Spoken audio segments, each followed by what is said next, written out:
In this video, we can see the last remaining two Clostridium bacteria, that is Clostridium perfringens and Clostridium botulinum. Near about we cover all the gram-positive bacteria. Let's finish these two bacteria. First, that is a Clostridium perfringens. What is the Clostridium perfringens? Clostridium perfringens is the cause of the gas gangrene. It is responsible for the gas gangrenes and food poisoning in the human.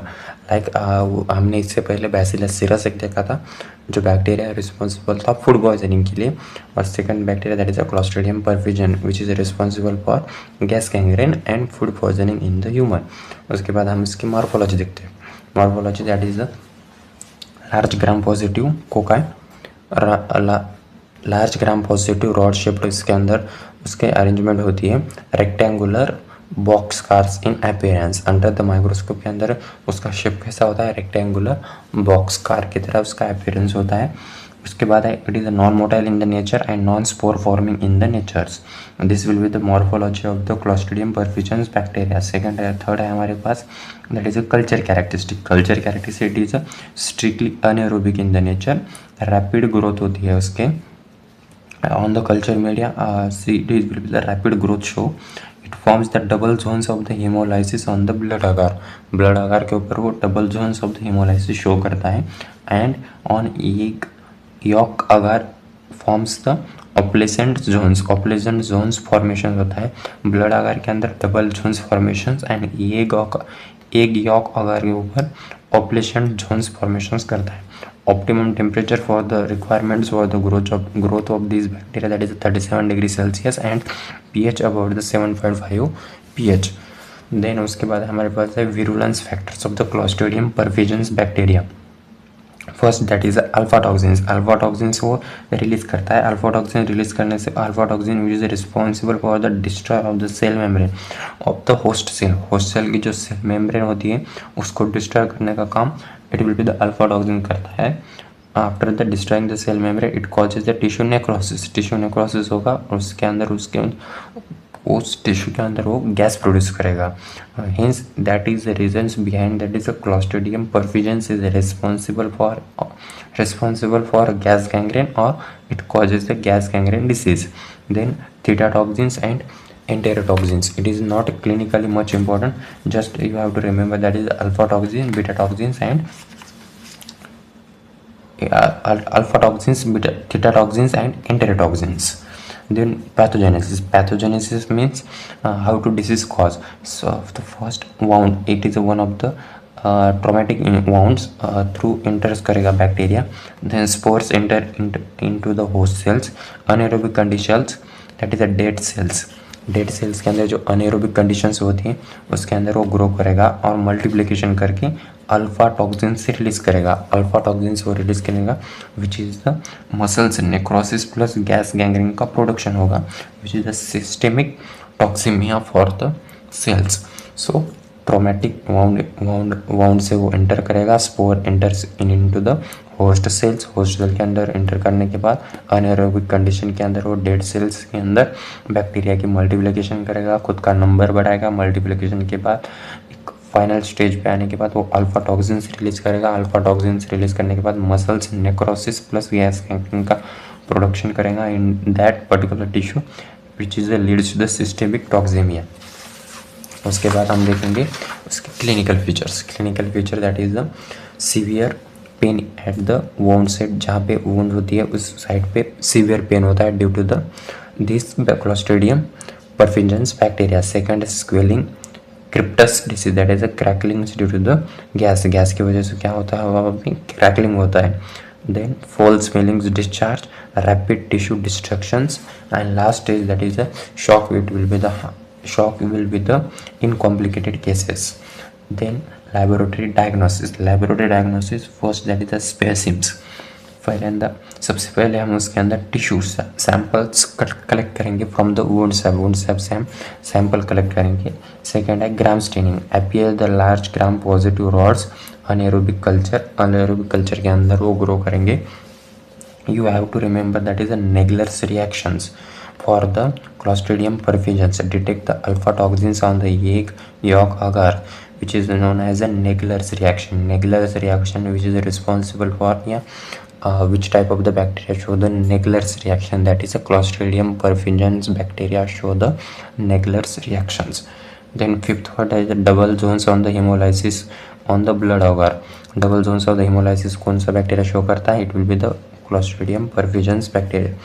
Prevention, that is a proper wound cleanings and early antibiotic treatments.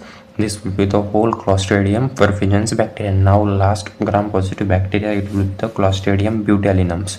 Clostridium botulinum, that is the introductions. First it causes the botulinum disease, severe paralytic disease है botulism क्या है? It is the severe paralytic disease है. उसके बाद morphology it will be the gram positive large bacillus which is grow in anaerobic condition, spore forming. Spores are the subterminals, that is a tennis racket appearance. उसका appearance कैसा होता है? Tennis racket इन appearance.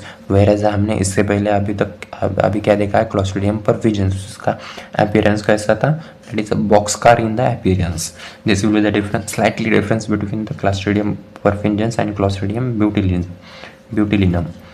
उसके बाद है motile that is a peritrichous flagella is presents in it. उसके बाद है culture characteristics it will be the it is obligate parasites. Obligate not parasite मतलब ऑब्लिगेट अनएरोबिक कंडीशन के अंदर ग्रो होते हैं, grow on the blood agar which produces the irregular colonies. Whereas the Clostridium perfringens bacteria क्या कर रहे थे? Double Jones colonies formation कर रहे थे. कोक्ड मीडियम पे ये ग्रो होता है and produce the gas.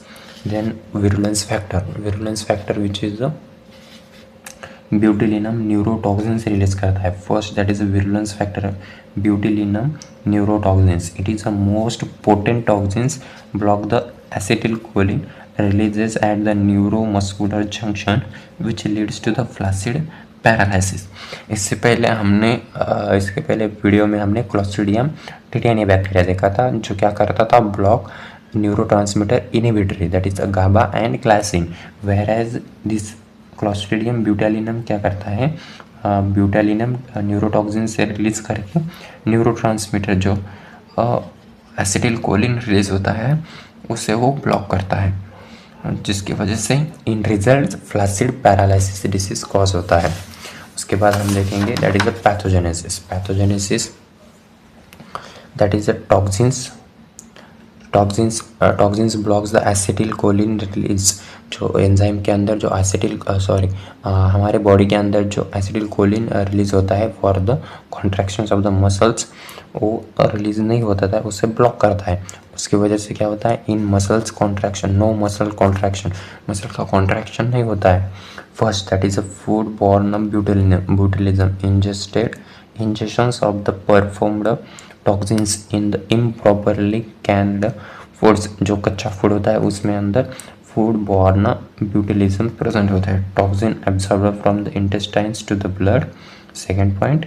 Third, it binds to the peripheral nerves and prevent the acetylcholine release. And fourth point, that is results in the flaccid paralysis opposite to the tetanus, which is a disease caused by the Clostridium tetanium bacteria. So simple in the pathogenesis. Food से क्या होगा? वो injection होगा, हमारे body के अंदर inject होगा. After injection के बाद toxin absorb from the intestines and blood.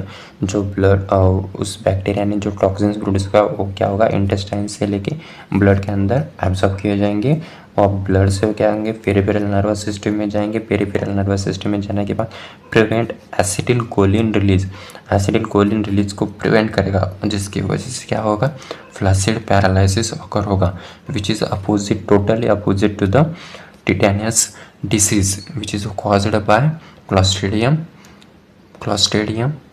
Which bacteria? Clostridium tetanium bacteria. Then other forms, that is the infant botulisms. Spore germinate in infant's gut. Infant के गट के अंदर स्पोर जर्मिनेट होते हैं, उसे हम कहेंगे इन्फेंट ब्यूटिलिज्म्स.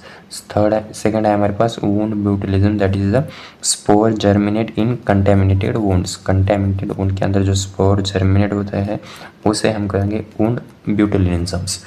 देन क्लिनिकल फीचर्स के अंदर it will be the early symptoms, that is a diplopia, means double visions, blur visions, double visions, and dysphagia and dry mouth. Later, in the descending flaccid paralysis, respiratory paralysis, and clear sorinium. So clear sorinium in the latter stage of the infections of the Clostridium botulism bacteria. Then last time laboratory diagnosis, that is the specimens, suspect the food, stools, serums, gastric contents, microscopic gram stains. First हम specimen collect करेंगे, जो suspected food था, stool था, serum है, gastric content है. उसके बाद हम माइक्रोस्कोपी करेंगे, microscopy that is a gram staining procedure, cultures on the aerobic bacteria, cultures on the aerobic culture in RCM broth, and last step, that is the toxins detections, that is a mouse biopsy or ULSA test we have done in the laboratory for the identifications of the Clostridium species.